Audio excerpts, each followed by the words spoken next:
안녕하세요. 드라마의 찐시민 남자 리뷰어즈입니다. 결방에 결방을 거듭했지만 재미만큼은 결방이 전혀 없었던 노비 구더기의 가짜 신분 생존기 옥시 부인전. 이전 방송된 4회도 역시나 전개가 역대급이었습니다. 도무지 한눈을 팔 수 없게 만드는 미친 속도감이었죠. 드라마는 시작부터 긴장감을 있는 대로 고조시켰습니다. 지독하다 지독해, 이렇게 지독할 수 있나 싶은 소해낭자는 결국 추노꾼들을 앞세워 청수연까지 찾아들었죠.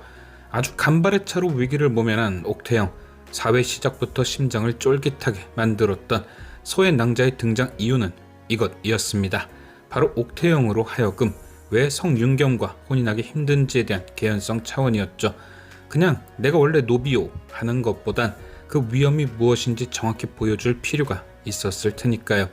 그리고 역시나 옥태영은 그 소의 낭자와의 사연을 설명하며 자신의 정체를 성윤겸에게 고백했죠. 진짜 이건 뭐 밀당이 없는 드라마였습니다. 자신이 옥태영이 아니란 것을 할머니에게도 다이렉트로 이실직고 하더니 이번에도 숨김없이 꾸밈없이 모든 사연을 바로 오픈해버렸죠. 그런데 그 진실을 알게 된 성윤겸의 반응은 의외였습니다. 깜짝 놀라기보단 너무나 덤덤했죠. 그리고 그 역시도 긴 시간을 끌지 않고 자신이 진실을 알고도 덤덤한 이유를 털어놨습니다. 바로 저는 여인을 품을 수 없다는 그의 고백. 솔직히 저는 이때 이 말을 들었을 때까지도 뒤에 설명할 그 이유에 대해선 생각도 안 했습니다. 뭔가 성불구라던가 성소수보다는 더 큰 뜻이겠거니 먼저 생각했죠. 성윤겸이 그동안 행실이나 무예 실력을 보여줬던 바 의적 혹은 역모 쪽으로 풀어야 하지 않을까 싶었습니다. 큰 뜻을 품고 있었던 사내이기에 사랑보다는 대업 혹은 그에 따른 피해가 옥태영에게 가진 않을까, 뭐 그런 것을 걱정하는 뜻이 아니었을까 싶었던 거죠. 뒤를 생각할 수 없는 몸이라 정을 붙이진 않으려 했던 마음. 예고편에 등장했던 그 낙인도 그런 조직의 몸을 담고 있다는 표식으로 생각했고요. 그런데 이야기가 점점 후반부로 이어지면서 생각지도 않았던, 어쩌면 처음부터 배제를 해놨던 그 상상이 현실로 다가왔습니다. 성윤겸은 의적이나 역적이 아닌 그저 소수자였던 거죠. 그 어깨에 심자가 뜻하는 것이 나라를 걱정하는, 그리고 백성을 생각하는 일심의 심이 아니라 소수자의 마음을 일컫는 애심이었던 겁니다. 이름도 일심회, 뭐 이런 근사한 것으로 생각하고 있었는데 말이죠. 모든 진실이 밝혀진 후 충격은 상상 이상이었습니다. 그리고 이 충격은 제가 소수자를 차별하는 데서 생긴 충격이 아니라 너무 뜬금없는 데서 생긴 충격이었죠. 이후 놀라긴 했지만 성윤겸이 했던 한 대사를 듣고 나선 저도 어느 정도 이해는 되었습니다. 바로 부인에게 약자는 노비 한정이었습니까? 라는 물음. 성윤겸 입장에선 할 수 있는 발언이었죠. 나는 네가 구덕이라는 걸 알고도 신경 쓰지 않았는데 당신은 내가 소수자란 이유로 차별을 하는 것이냐는 물음. 이게 이번 회차의 포인트였던 거죠. 평등하면 다 평등한 것이지 그 안에서도 차별이 존재하는 것이냐는 말. 옥시 부인전은 처음부터 이 평등에 대한 이야기를 줄곧 해왔습니다. 구더기를 통해 양반과 노비의 차별을 보여주었고 천승희를 통해 혼외자에 대한 차별도 보여주었죠. 그런 의미에서 성윤겸이 맡은 차별은 성소수자에 대한 모습이었던 겁니다. 지금도 그렇고 과거 구더기가 살던 세상도 그렇고 수많은 차별이 존재하니 서로를 이해하며 평등한 관계로 나아가야 한다는 메시지. 그래서 조금은 뜬금없고 썩 유쾌한 전개는 아니었지만 고개를 끄덕였습니다. 그래, 수많은 차별에 대해 이야기해볼 수 있는 문제지 라며 말이죠. 그런데 이런 주제의식을 뒷받침하기엔 이후 성윤겸을 통해 보여준 전개가 솔직히 조금 아쉬웠습니다. 아까 좋은 뜻으로 해석했던 그 질문, 낭자에게 차별은 노비 한정이란 말입니까?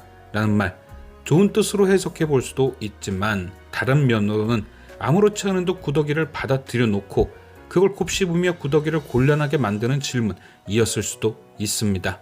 또한 자신은 구덕에게 어떤 차별이든 없어야 한다는 식으로 얘기했지만 결국 그는 아이들이 끌려가던 그 순간에 자신의 목적인 애심단 아이만 냉큼 구하여 사라졌죠.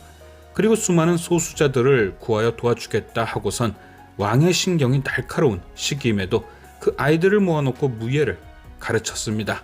역적으로 몰릴 수도 있는 상황이었는데도 말입니다. 물론 굳이 아이들의 어깨에 낙인을 찍어 놓은 것을 포함해서 말이죠. 그리고 이런 윤겸의 행동은 결과론적이긴 하지만 결국 파국을 불러왔습니다. 이충일은 박준기의 명으로 은봉산에서 금을 캐고 있었죠. 하지만 걸리면 죽음뿐인 그 일을 현감이 눈치채고 있었고 무언가 돌파구가 필요했습니다.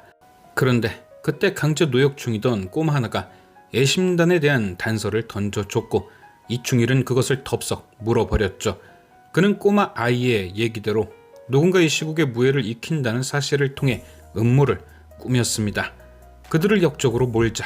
그래서 현감의 눈을 그리로 돌려버리자. 그의 계획은 대성공이었습니다. 이충일에게 발각된 애심단은 풍비박산이 나버렸고 그들을 이끌던 윤겸은 궁지에 몰리게 돼버린 거죠. 모든 사실을 알게 된 현감은 그를 쫓아내었습니다. 하지만 무사히 청수연을 벗어나기 전 큰 난관에 부딪혔죠. 바로 아이들을 살리고자 하는 마음으로 새긴 낙인이 한순간에 그들을 잡을 수 있는 꼬리표가 되었던 겁니다. 그렇게 윤겸의 모든 것이 끝나나 싶었던 찰나 옥태용과 윤겸의 앞에 천숭이가 나타났고 그의 재빠른 판단 덕분에 윤겸은 아무 일 없이 청수연을 떠나게 됩니다. 그러나 그가 떠난 뒤에도 성씨 가문에 들이운 먹구름은 멈추질 못했죠. 언제나 현감이 눈엣 가시였던 이충일은 이참에 모든 걸 뒤엎겠다 마음먹고 그렇게 현감은 왕의 교지까지 받게 됩니다.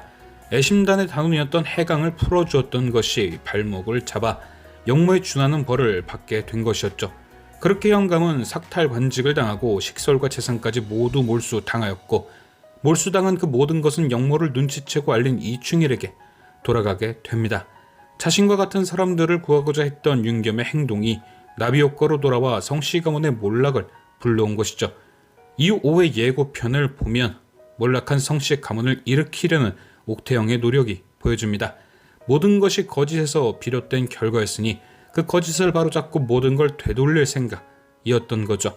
하지만 아무리 옥태영의 머리가 뛰어나고 계획이 좋다고 한들 그녀 혼자서 청수연을 집어삼킨 이충일을 막긴 쉽지 않았을 겁니다. 그래서 그녀에겐 든든한 자기 편이 필요했고 다시 한번 그의 도움을 받게 되는 거죠. 바로 윤겸과 똑 닮은 외모를 갖고 있는 천승희. 그녀에게 천승희가 필요한 가장 큰 이유는 하나였을 겁니다. 아무리 옥태영이 성씨 가문의 며느리이긴 하나 실체는 구덕이었기에 앞으로 나서줄 누군가가 필요했던 거죠. 그리고 그것이 성씨 가문의 장손 성윤겸이라면 더할 나위 없고 말입니다. 무엇보다 돌아가신 아버지의 억울함을 풀기 위해 아들이 나섰다는 명분도 있거니와 만약 모든 누명을 벗게 된다면 그 공은 또다시 성씨 가문의 공이 될 터이니 빼앗겼던 모든 것과 명예도 되찾는 좋은 기회가 되겠죠. 아마도 남편의 행동이 마음에 들지 않았던 김씨 부인의 도움을 시작으로 5와 6화는 옥태영의 사이다가 시작되지 않을까 싶습니다. 과연 그녀는 이충일의 죄를 드러내고 성씨 가문의 명예를 되찾아올 것인지. 지금까지 시청해주신 여러분께 감사드리며 리뷰어제는 또 다른 리뷰로 돌아오겠습니다.